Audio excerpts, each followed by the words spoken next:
He was once the unshakable face of wilderness grit, the man who became synonymous with the rugged life of mountain men. But when Tom Oar disappeared from the screen, everything changed. Fans were left stunned, desperate for answers. Was it a quiet retirement? Or was there something darker simmering beneath the surface? Tom's sudden retreat wasn't just a twist in the narrative.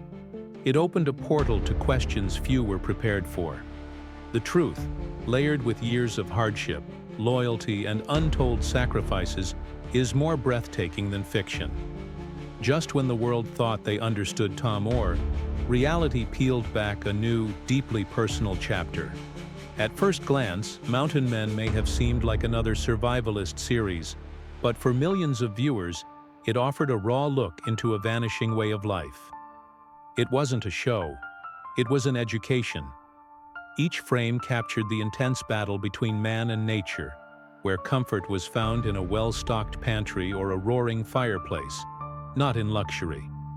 Among the cast, 3 men stood out. Not because they courted the camera, but because they couldn't hide their truth.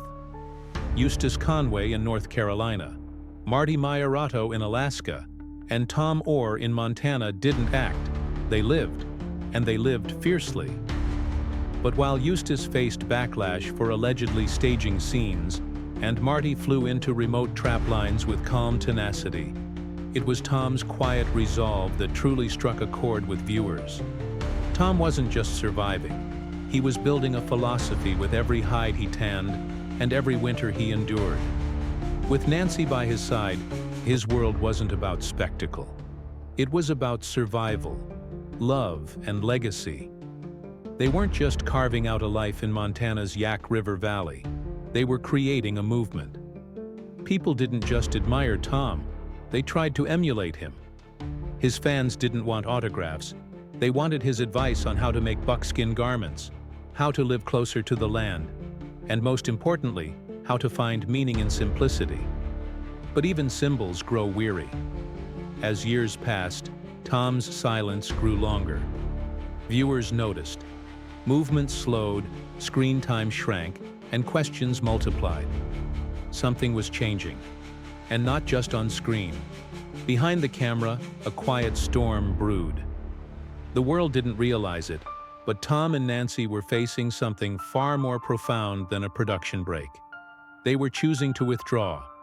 Not because they were done, but because life in the spotlight had begun to pull them away from the very essence of what they cherished. For a man who had spent his life mastering silence, fame was suddenly too loud. Tom and Nancy's story is a love letter to resilience. They traded a predictable life for one filled with risk, beauty, and brutal winters. They packed their lives into a truck bought with muskrat pelts and vanished into the wild. It wasn't romantic at first. It was backbreaking. It tested their bond. But from that pressure, a new way of living emerged, one that revolved around tradition, craft, and endurance. The moment Tom discovered the ancient technique of brain tanning, everything changed. This wasn't just a way to prepare hides. It was a link to the ancestors, to the rhythms of the land, and to the identity he'd unknowingly been seeking his entire life. At the heart of their wilderness empire was community. The Black Powder Rendezvous wasn't just an event. It was their spotlight. And Tom shone. His work wasn't rugged. It was revered. People saw his craft not as a novelty, but as an art. Still, he never let pride distort his purpose. Nancy, his ever-present partner, matched him step for step. She wasn't in the background. She was in the trenches, trapping, preparing, surviving. And through their trials, a story unfolded not about fame, but about freedom. They weren't building a brand. They were building a legacy rooted in tradition, skill, and spiritual wealth. Tom's story didn't start in the mountains. It began in Rockford, Illinois, where rodeo dreams first took root. He wasn't drawn to nature immediately. He was drawn to danger. From trick riding to bull riding, the rodeo gave Tom a taste of adrenaline that few ever experience. By 15, he was hitchhiking with a bull rope, chasing competitions across the country. Over the next 2 decades, he would rise through the ranks of the International Rodeo Association, consistently placing in the top 10. Yet the wild energy of rodeo life eventually clashed with something deeper, an aching hunger for silence, solitude, and substance. Tom's transition from rodeo cowboy to mountain man wasn't a fall. It was an ascension. He swapped arena lights for starlight and applause for the rustle of pine. But with this new path came new financial realities. Unlike the showbiz glitz of Hollywood, Tom's wealth wasn't wrapped in mansions or designer suits. It was earned in handmade goods, years of lived knowledge, and a deep connection to the earth. Still, his impact created unexpected financial opportunities. The rise of mountain men brought attention and income. Reports suggest Tom's net worth climbed into the low 7 figures, a combination of TV income, craft sales, and guest appearances. But Tom never chased the dollar. He pursued value. Financially, Tom was an anomaly in a world obsessed with luxury. While Hollywood peers flaunted supercars, Tom's most prized vehicle remained a sturdy pickup built for hauling gear through rugged terrain. Instead of high-end watches, his hands told the time by the sun's position. And real estate? It wasn't about urban skylines. Tom and Nancy's hand-built cabin in Montana, nestled deep in the Yak Valley, was more precious than any penthouse suite. It was a fortress of solitude and memory, paid for not by credit, but by sweat. In terms of insurance, Tom approached protection with the same philosophy he approached life: practicality over panic. He is known to have held basic health coverage later in life, especially as age and the physical demands of wilderness living caught up with him. Career-wise, any business insurance was minimal, likely handled through the show's production. But that didn't stop him from protecting what mattered: his home, his craft tools, and above all, Nancy. What Tom Oar teaches us about money is perhaps his most powerful legacy. Wealth isn't measured by how much you hoard, but how deeply you live. His financial strategy was rooted in self-sufficiency. Every investment he made, be it in skill, property, or relationships, was designed for long-term value. Tom reminds us that the richest lives often belong to those who spend the least chasing status. Tom never chased wealth or fame. He chased freedom. But somewhere along the way, the cameras caught up with him. And when the world tuned in, what they saw wasn't a manufactured star. It was a man who'd built a life from grit, instinct, and self-reliance. Yet fame has a way of putting even the most grounded souls on a pedestal. And as Tom's fan base exploded, so did interest in the life he tried to keep simple. But despite that simplicity, Tom Oar became a quietly powerful financial figure. Not through endorsements or flashy deals, but by simply living authentically. His rise to fame on Mountain Men led to a surprising surge in earnings. Before the show, Tom and Nancy survived modestly, crafting buckskin goods and trapping to make ends meet. But once the cameras rolled, appearances at outdoor expos, merchandise sales, and survival seminars brought in new streams of income. By 2020, Tom's net worth had climbed past $200,000. Still humble by Hollywood standards, but substantial for a man who lived in a hand-built cabin.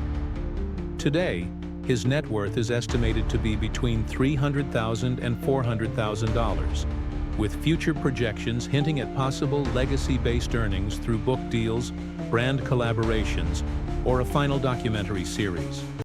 Their Montana cabin, located deep in the Cabinet Mountains, isn't just a home. It's a valuable piece of real estate, estimated at nearly $800,000 due to its scenic remoteness and cultural significance. And while Tom never indulged in a flashy lifestyle, he did appreciate quality craftsmanship. He's been spotted driving an old but well-maintained Ford F-250 pickup, rugged and reliable, much like himself. As for timepieces, Tom reportedly owns a vintage Hamilton field watch, a nod to practical luxury that suits a man who measures time in seasons, not seconds. Private jets and beachfront mansions were never in his playbook. But his real treasure? Land, quiet, space. Contrast that with today's younger stars, many of whom lose millions trying to build images that crumble within months. Tom invested in something timeless: character. And that kind of wealth doesn't fade with age. But as Tom began to pull away from the cameras, another kind of confusion started building. The internet has a way of twisting silence into speculation. And when someone like Tom goes quiet, people fill the void with theories. Was he okay? Had he passed? Was he living out his final days in isolation? These questions grew louder in 2024 when, once again, false reports of his passing went viral. The fake obituary claimed he had died peacefully in Lakeland, Florida. No photos, no statements from Nancy. Just enough detail to feel real, and spread fast. Fans, still reeling from his season 11 health scare, feared the worst. That scene where he could barely breathe, where Nancy frantically rushed him through 80 miles of wilderness to the nearest hospital, stuck in everyone's minds. His diagnosis, congestive heart failure, wasn't something you shake off easily. And when Tom scaled back his TV appearances, it only fueled the rumors. But what many didn't see was the quiet strength behind the scenes. Nancy's commitment became even more visible. She took on extra responsibilities, hauling supplies, tending to their property, managing finances, while helping Tom adapt to a slower pace. Together, they redefined survival, not just in nature, but in life's harshest truths. One of the most emotional scenes never aired. It happened off-camera. Neighbors in Montana recall seeing Tom, weakened but proud, walking slowly along a ridge near his home at sunrise. When asked how he was doing, he smiled and said, "Still breathing. Still wild." That's the part most headlines missed. Behind every rumor was a man still holding on to the land he loved, still resisting the pull of the world he never asked to entertain. And that's where this story gets complicated. Because Tom Oar may no longer be lighting fires in the snow or trekking across blizzards for the camera, but he's far from gone. Reliable sources have confirmed he's very much alive, living quietly, and more importantly, living on his own terms. His retirement isn't just a departure from TV. It's a return to the man he was before the world knew his name. But fans still wonder, what now? What happens when a legend slows down? For Tom, the answer lies not in what he'll do next, but in what he's already done. He's built a life that others only dream of. A life rooted in hard labor, love, and the kind of wisdom you can't fake. The wild may not be as forgiving now. Each winter is colder, each morning harder. But the legacy he leaves isn't fragile. It's carved into the trees, stitched into leather, and whispered across mountains. And if you think he's truly disappeared, think again. Locals say he still visits the Libby Farmers Market, trading handmade goods and sharing stories. Sometimes he signs autographs with a wink. Other times, he just watches from a distance, content in his anonymity. That's the beauty of Tom Oar. He doesn't need headlines to matter. His story lingers in the silence between seasons, in the echo of boots on frost-covered trails. And while retirement might keep him from our screens, it doesn't erase the path he blazed for so many. In a world where fame often drifts far from authenticity, Tom and Nancy Oar stand out as living proof that a life built on grit, simplicity, and unwavering love can still inspire millions. The rumors that once sent fans spiraling, suggesting Tom had vanished, fallen ill, or even worse, now feel like echoes of the public's deep emotional investment in a man who never sought the spotlight, but somehow became its quiet hero. When that fake obituary swept across social media, laced with oddly believable details, fans mourned a loss that hadn't even happened. That's the kind of impact Tom has had. He didn't need flashy headlines or scandal to become beloved. All he needed was a log cabin, a leather toolkit, and a heart big enough to tame the wild. But what truly kept people on edge was Tom's silence. No social media statement, no press release, just absence. And sometimes, that says everything. When he finally reappeared on Mountain Men, fans exhaled. He was alive, but was he staying? The camera caught something different in his eyes this time. A flicker of contemplation. Retirement wasn't just a distant thought anymore. It lingered in his pauses, and in every cautious movement that came with age. He even mused on the concept himself, asking aloud, "What does it even mean to retire?" That wasn't just a throwaway line, it was a confession. In the heart of Montana's untamed Yak River Valley, Tom and Nancy have lived a life most only dream of. Off the grid, close to nature, untouched by the rush of modern chaos. But the question of Florida keeps returning. Soft beaches versus snow-packed trails, citrus groves instead of pine forests.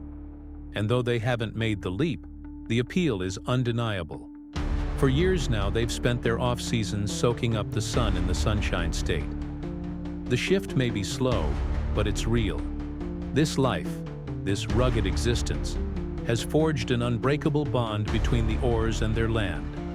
That's why they keep coming back. But it's not just the seasons that are changing, so is their lifestyle. Fame has brought more than admiration.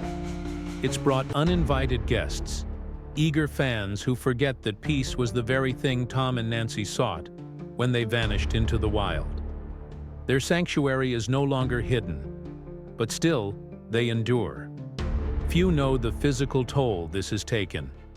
On season 11, Tom appeared on screen, heart monitor attached, still pushing through brutal winter prep, with longtime trapping partner Sean McAfee. He looked older, slower, but no less determined. Was the mountain breaking him? Or was he simply adapting, finding a new pace in an old place? Off-screen, their world is evolving in surprising ways. Financially, Tom's journey is a masterclass in building a legacy from passion. Once a champion rodeo cowboy scraping by, he's now estimated to have a net worth of roughly $200,000. Modest by Hollywood standards, but every dollar earned from honest work. His craftsmanship, especially the moccasins and leather garments sold via Willow Bend trading post, has become a profitable extension of his identity. Some months, sales from these handmade goods bring in several $1,000s, bolstered by fans who want to own a piece of his lifestyle. That's not just income, it's respect turned into revenue. Tom's real estate footprint reflects his dual life. Their Montana cabin is a fortress of self-reliance, built with their own hands, surrounded by towering trees and whispering winds. But in Florida, the couple enjoys a simpler, warmer comfort. Their property in Ocala, fittingly near their son Chad's thriving horse training business, isn't flashy, but it offers a softer edge to their rugged narrative. This balance between wilderness and warmth has allowed them to stretch their later years without compromising their values. And speaking of Chad, his path has become a mirror image in reverse. While Tom tamed mountains, Chad nurtures horses. Ocala, known as the horse capital of the world, is now his domain, where he and wife Kim Burnett operate a respected equestrian training facility. Their business has taken off, attracting clients from across the region and building financial independence rooted in passion. Just like Tom. It's a fascinating generational echo. Tom's lifestyle doesn't scream luxury, but it whispers legacy. His vehicles are practical, his tools well used, but he has been spotted with a few modest indulgences. A reliable four-wheel truck suited for both Montana's snowy passes and Florida's dirt roads. A collection of vintage-style watches, nothing ostentatious, but with sentimental value that hints at his appreciation for craftsmanship. No private jets, no designer mansions, just carefully chosen, deeply valued possessions. From the shadows of mountain pines to the warmth of Florida's sunsets, Tom and Nancy Oar have written a life story that won't be forgotten anytime soon. Their journey teaches us that while the wild may grow quieter with age, the fire inside doesn't have to dim. And as long as there's breath in their lungs and purpose in their hearts, they'll keep showing us what it really means to endure. What chapter do you think comes next in Tom Oar's incredible life? Drop your thoughts below, hit that like button, and subscribe to stay on this unforgettable journey with us.